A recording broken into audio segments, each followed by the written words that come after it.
I mean, I feel tremendous. I had a tremendous camp. You know, my last camp, I had a great camp. This camp, even better camp. You know, I'm ready. You know, I feel way better at this weight division. I probably, like I said, I should have been moved up. Sure. You know, something I've been should have did maybe a year or two ago. We talk on a Tuesday before a welterweight fight. You're probably not in as good of a mood, right?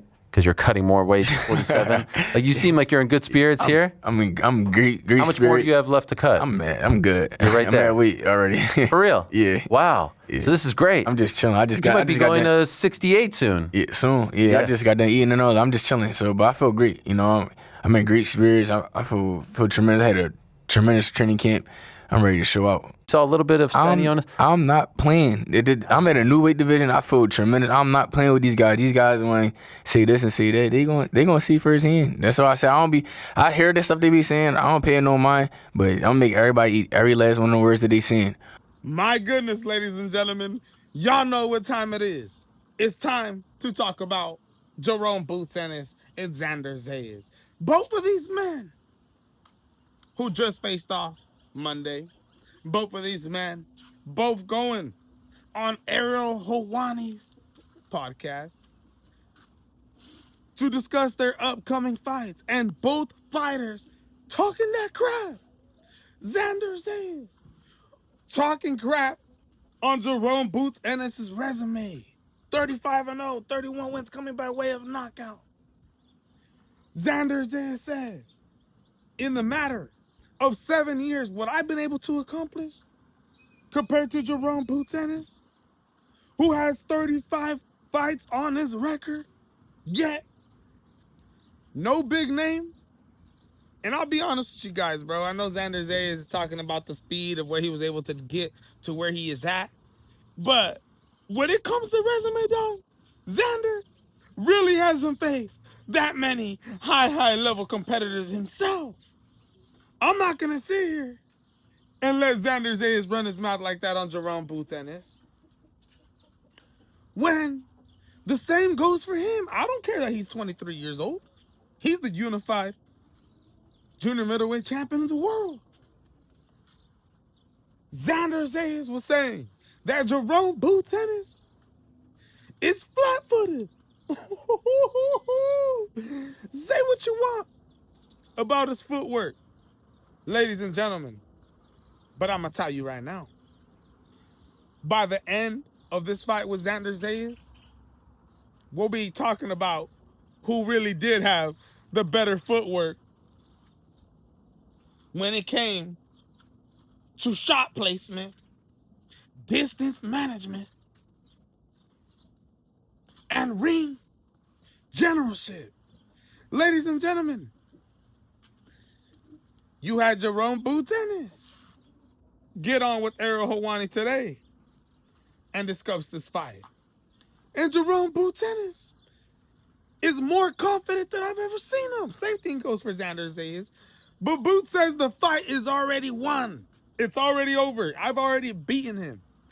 These guys haven't even stepped into the ring. Is Jaron Boots Ennis overlooking? Is he underestimating Xander Zayas?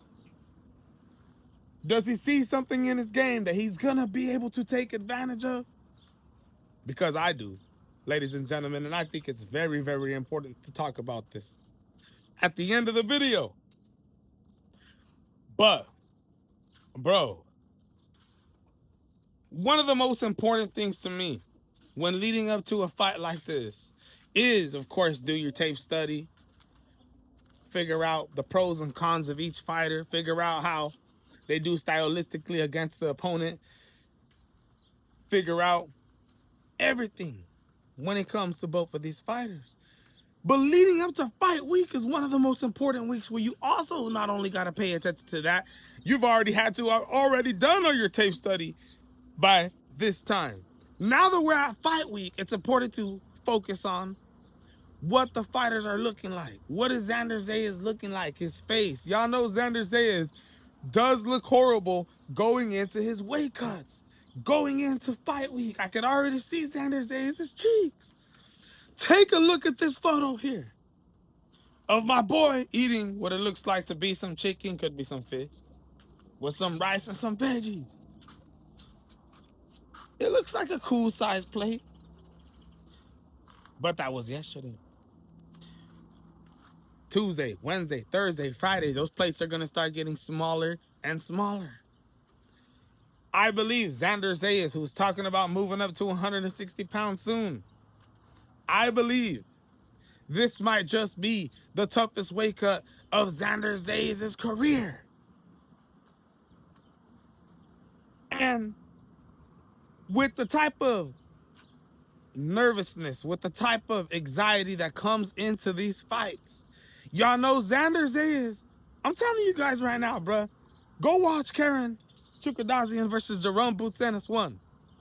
Go look at the footwork that Karen was using against Boots Ennis. I guarantee you, Xander is going to utilize the same exact thing, except he's a bigger man than Karen. He's a lot bigger.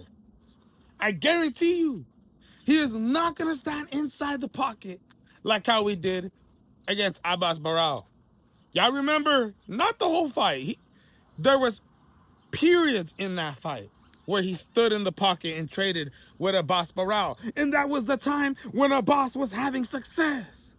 The only reason why Xander was doing that was because he was dominating Barras so bad in the fight that in those last rounds, round 9, 10, 11, and 12, Xander decided, I'm going to stand right there and put on a show for my Puerto Rican fans. You remember Timothy Bradley? I remember saying to myself, vamos, Xander. I got a lot of respect for Xander Zayas when he did that, because he could have closed out that fight like Floyd Money Mayweather. You know, hitting and moving, not trying to get hit in the face. Now, that's not a shot at Floyd Money Mayweather, but y'all know what I mean. Xander put it upon himself to make that fight exciting against Abbas Barao. The problem is, Abbas isn't on the same level as Jaron Boots Ennis. Yes, I know Abbas Barao's a come-forward fighter, but Jaron Boots Ennis can do the same exact thing, but even better than Abbas, I guarantee you. And any time that Xander stood inside the pocket with Barao, Abbas had success. The dude had success against Xander. I was like, oh, you would see Xander get down with him, but eventually get caught multiple times. He would land his own, don't get me wrong. But eventually Abbas would get the better of him, and Xander Zayas would be forced to stick and move, which he does the best at. Stick and move is some of the best work that Xander Zayas does. But that being said, with the weight cut and with the nervousness and the anxiety that's going to be coming into this fight, with the type of pressure, with the type of punches that he's going to be getting hit by that he's never got hit by before. Because y'all will look at a fighter like Xander Zayas and say that he has good stamina, right? Y'all say that, all right, this fool has good stamina. But what happens when that person with good stamina, who can go the distance, starts getting hit with more punches than he's ever had in his career? Just watch. You're going to be seeing excessive moving from Xander Zayas. And when that starts happening, by the 6th and 7th round, Xander Zayas' legs ain't going to be the same. The things that he was doing in the first half of the fight, he ain't going to be able to do in the second half of the fight. Now, that goes for Boots Ennis as well. But that, in my opinion, for the game plan, the style that Xander Zayas is going to put in this fight, I think it actually does not work out for him. And then I look at a guy like Jaron Boots Ennis, who was on Errol Hawani's podcast talking about, bruh, I should have moved to 154 pounds years ago. I just finished eating, and I'm already on weight. Bruh, we cannot sit here and lie to ourselves and say that Jaron Boots Ennis isn't better at 154 pounds than what he was at 147. Y'all can look at that Karen fight. Y'all can look at whatever fight you guys want. But this is two completely different fighters. This is Boots Ennis, Super Saiyan 4 status. This is him in his prime, ladies and gentlemen. Full, feeling good, going into a fight where you're absolutely going to need that. Xander Zayas, he could be going into this fight feeling good as well, but who knows? I think it's very possible that a tough weight cut comes from Xander Zayas. I see that meal picture and I think to myself, that's going to keep on getting littler and littler as we head to the week. And because of all that I just said, ladies and gentlemen, I still got Jaron Boots Ennis winning this fight. I do, man. I want y'all to let me know how you guys feel. I got confidence after watching both of these men step into Ariel Helwani's podcast. I think Jaron Boots Ennis won this for me. It's going to be absolutely exciting to see how this fight turns out. Let me know in the comments who you guys have winning. This is the MMA Boxing Addict channel bringing it to you.